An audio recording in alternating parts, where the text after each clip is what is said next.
안녕하세요. 오늘 소개해 드릴 책은 사라 버스를 타다. 사라가 버스를 탔대요. 무슨 일이 벌어졌길래 버스에서 버스를 타다라고는 나왔을까요? 한번 우리 읽어보아요. 사라 버스를 타다. 윌리엄 밀러 글.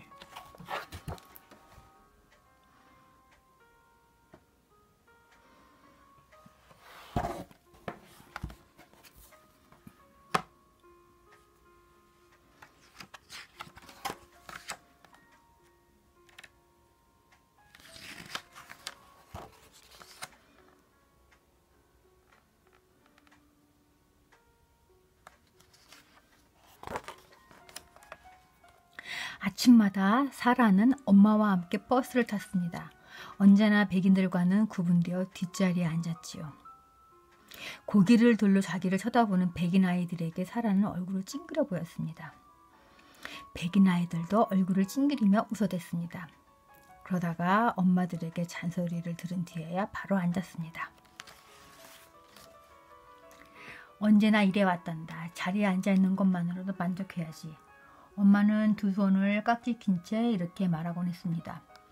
엄마는 사라보다 먼저 내렸습니다. 사라는 혼자서 학교로 가고 엄마는 백인들의 부엌에서 일을 했습니다. 엄마를 생각하면 사라는 마음이 아팠습니다. 엄마는 주말도 없이 하루 종일 일했지만 신발 한 켤레, 새 옷 한 벌 사입을 형편이 못 되었습니다. 어느 날 아침 사라는 버스 앞쪽 자리가 얼마나 좋은 곳인지 알아보기로 마음먹었습니다. 사라는 자리에서 일어나 좁은 통로로 걸어갔습니다.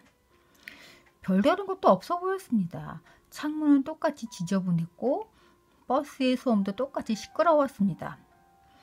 뭐가 그리 대단하다는 걸까요? 백인 아주머니가 물었습니다.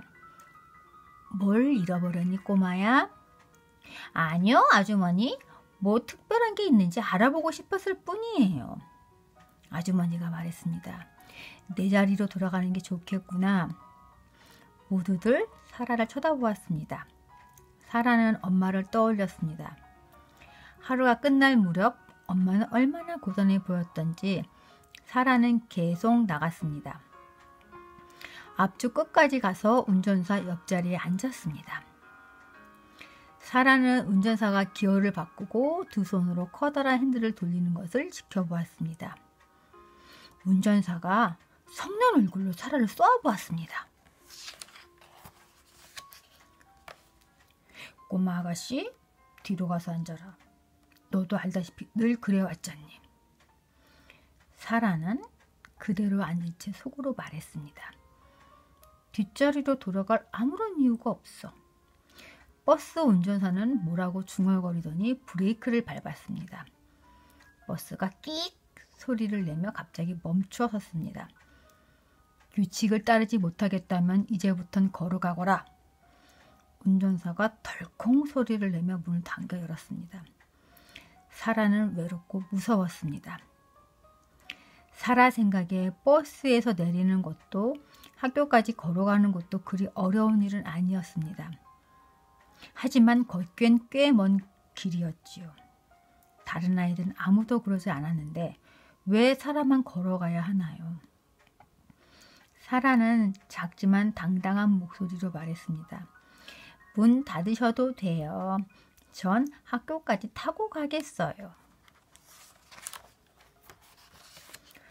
운전사는 자리에서 일어나 쿵쾅거리며 계단을 내려갔습니다. 버스 안에 있던 백인들이 화를 내며 소리쳤습니다. 빨리 가자고! 이러다가 지각하겠어! 운전사는 경찰관과 함께 돌아왔습니다. 경찰관이 물었습니다. 오늘은 무슨 일이 있니? 사라는 가슴이 콩닥거렸습니다. 아무 일도 없어요.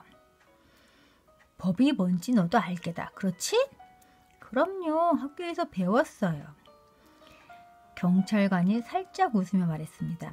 아무렴 법에는 말이다.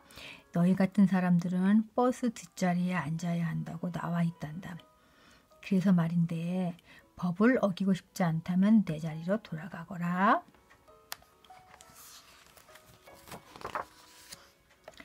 밖에 사람들이 모여들기 시작했습니다. 사람들은 흥분하여 큰 소리로 외쳤습니다. 몇몇은 사라에게 욕을 했지만 몇몇은 사라를 응원했습니다. 한 남자가 소리쳤습니다. 일어나지 마라. 그 자리는 내 피부 색과는 아무 상관없어. 경찰관이 안타깝다는 듯이 고개를 절레절레 흔들더니 사라를 번쩍 안아 올렸습니다. 그러고는 사람들 사이로 지나 경찰서로 향했습니다. 사라는 울기 시작했습니다. 날 감옥으로 보낼 건가요? 경찰관은 아무 말도 하지 않았습니다. 하지만 사람들은 더 크게 소리를 질러 댔습니다. 한 부인이 소리쳤습니다. 용기를 내! 그러자 다른 사람들이 되받아쳤습니다. 콩밥을 먹어봐야 정신을 차리지.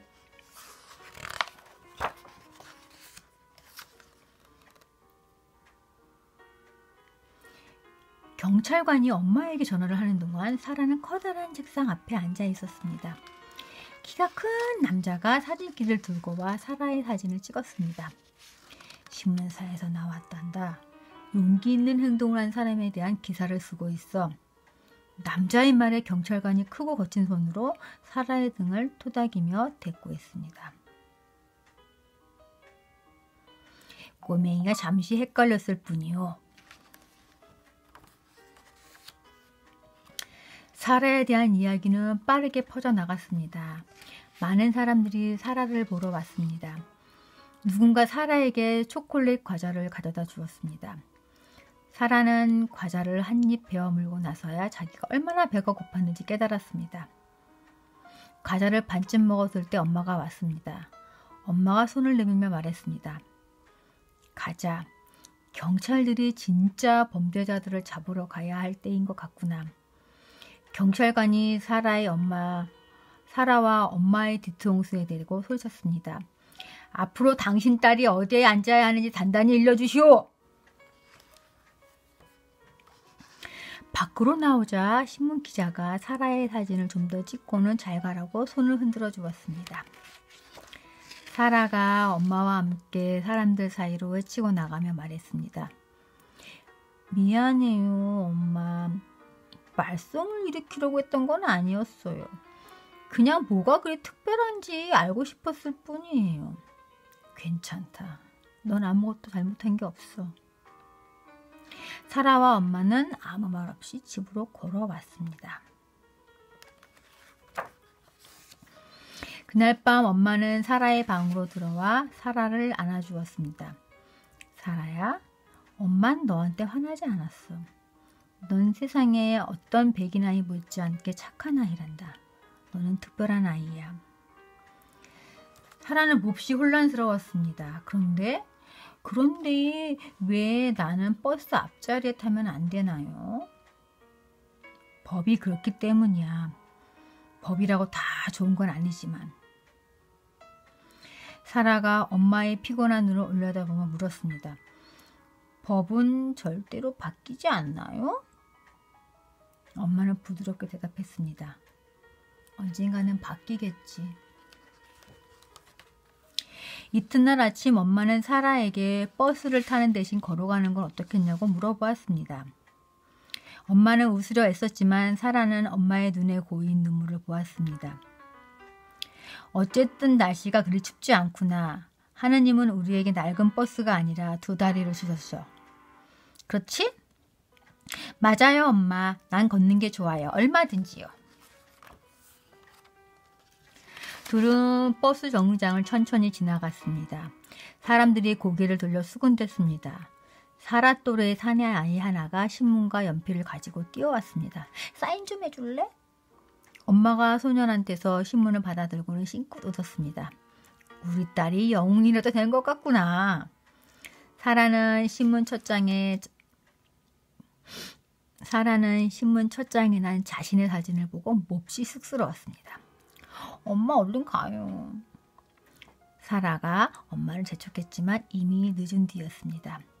흑인이고 백인이고 할 것 없이 많은 사람들이 몰려와 사라에게 악수를 청했습니다. 신문기자가 또다시 사진을 찍으러 왔습니다.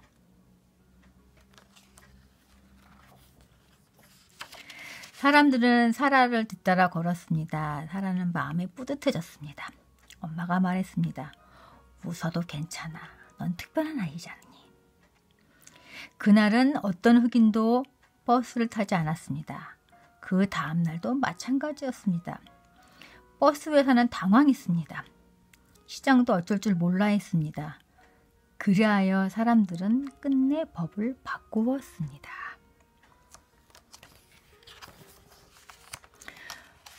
버스 운전사가 문을 열어주며 말했습니다. 올라타시죠, 꼬마 아가씨? 사라는 자리에 앉기 전에 뒤돌아 엄마를 쳐다보았습니다. 평소와 똑같은 외투와 똑같은 흰발 차림이었습니다. 몇 년 동안이나 입고 신어온 것들이죠. 하지만 오늘은 엄마는 뭐가 달라 보였습니다. 자랑과 행복이 두 눈에 가득했습니다. 엄마가 말했습니다. 뭘 머뭇거리니 사라? 그 자리에 앉을 자격이 있는 사람은 바로 우리 딸인데. 버스 운전사가 사라를 쳐다보았습니다. 버스에 있는 모든 사람들이 사라를 쳐다보았습니다. 아니에요, 엄마. 이 자리는 바로 엄마의 자리예요. 엄마가 활짝 웃었습니다. 사라와 엄마는 함께 자리에 앉았습니다. 버스가 도시를 가로지르며 달리기 시작했습니다.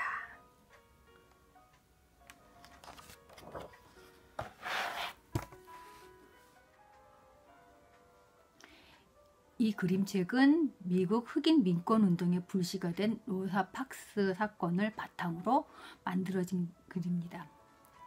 사람은 누구나 평등합니다.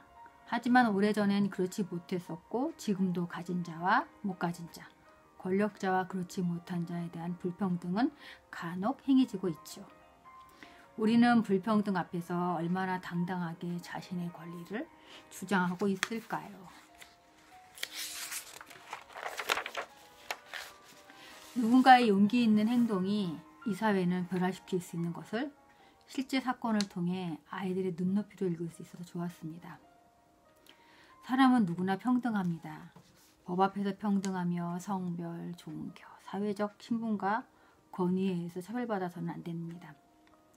우리 아이들도 이 보편타당한 진리 앞에서 정의가 강물처럼 흐르는 세상을 만들어 갈 수 있기를 소망해 봅니다. 또한 사라 엄마의 당당한 태도를 보면서 엄마의 이러한 태도는 결국 사라가 큰 용기와 변화를 가져올 수 있는 아이로 성장할 수 있게 되었던 것 같습니다. 다른 거는 모르겠고 독후활동으로 우선은 버스를 탄다 그랬으니까요. 탈 것에 대해서 그림을 그려보는 거예요. 버스, 자동차, 배, 비행기, 또 뭐가 있죠? 기구, 그 다음에 기차, 이런 걸 그려서 그 소금 있죠? 소금에다가 물감이 아니라 소금에다가 파스텔을 소금에다 막 문지르면은 소금이 색깔이 입혀져요. 그래서 색소금이 되거든요. 그 색소금 만든 걸 이용해서 그러니까 자동차라고 하면은, 자동차 그림이라고 하면은 자동차 그림에다가 채워넣는 거예요. 이게 색깔 변하는 것도 볼 수 있고 조그만 손 근육을 이용해 가지고서 그 안에 채워넣는 것도 보통 일이 아니거든요. 어른들도 하기가 좀 힘들어요. 근데 애들은 무척 재밌어 합니다. 한번 해보는 것도 하나의 독후활동이 될 것입니다. 오늘은 여기까지 하겠습니다. 안녕히 계세요.